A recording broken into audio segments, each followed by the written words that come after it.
రాష్ట్రానికి వస్తున్న పెట్టుబడులతో 20 లక్షల ఉద్యోగాలు కల్పించడమే తన లక్ష్యమన్నారు ఏపీ సీఎం చంద్రబాబు. అయితే తన ఆలోచనలు ఇప్పటికీ ఎంగంటూ చెప్పుకొచ్చారు ఆయన. మరోవైపు ఏపీలో వైసీపీ ఏడుపుగొట్టు టీంగా మారిపోయిందంటూ మంత్రి లోకేష్ విమర్శించారు. డావోస్ లో ఏర్పాటు చేసిన తెలుగు డయాస్పోరాలో సీఎం చంద్రబాబు మంత్రులు పాల్గొన్నారు. తెలుగు వాళ్లు ఉన్నత స్థాయిలో ఉండడం అందరికీ గర్వకారణమన్నారు మంత్రి లోకేష్. ఏపీలో వైసీపీ ఏడుపుగొట్టు టీంగా మారిందని ఆరోపించారు. రాష్ట్రానికి పరిశ్రమలు రాకుండా అడ్డుకోవాలని చూశారని, పరిశ్రమలు వస్తుంటే క్రెడిట్ చోరీ అంటున్నారని విమర్శించారు. అదొక ఏడుపుగొట్టు టీం,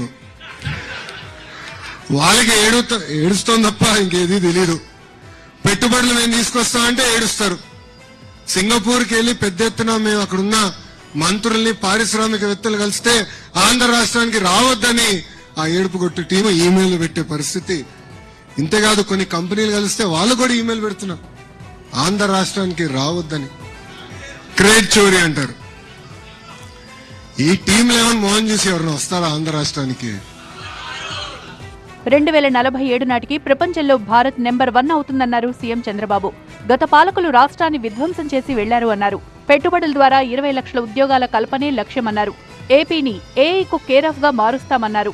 తన వయసు పెద్దదైనా తన ఆలోచనలు మాత్రం ఇప్పటికీ యంగానే ఉన్నాయన్నారు. ఈ రోజు నేను దావోస్కి వస్తే 12 మంది టీంతో వచ్చాం.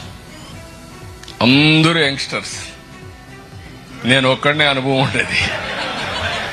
నేను వీళ్ళందరికంటే ఆలోచనలో ఎప్పుడూ ఎంగే, దాంట్లో డౌటే లేదు. వాళ్ళ ఆలోచనలంతా కూడా కొంచెం లీజర్గా ఆలోచిస్తూ ఉంటారు. నేను మాత్రం చాలా ఫాస్ట్గా ఆలోచిస్తూ ఉంటాం.